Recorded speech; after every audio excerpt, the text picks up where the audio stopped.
Welcome to the Slop Temple. We pray this video helps. In this video, I will explain how to clock in on the Rippling app. First, find the Rippling application icon on your phone or tablet. It usually has a distinct logo, making it easy to spot among your other apps.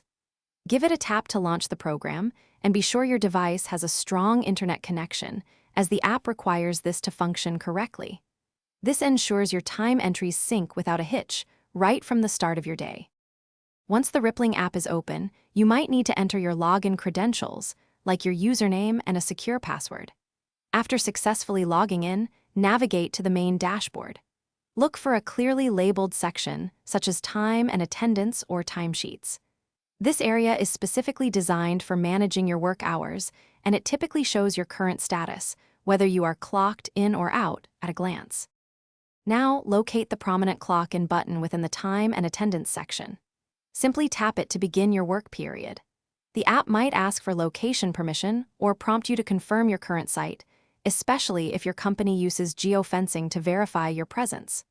Once confirmed, you will see a confirmation message, often displaying the exact time you clocked in and indicating that your shift is now active, ready for you to begin your tasks.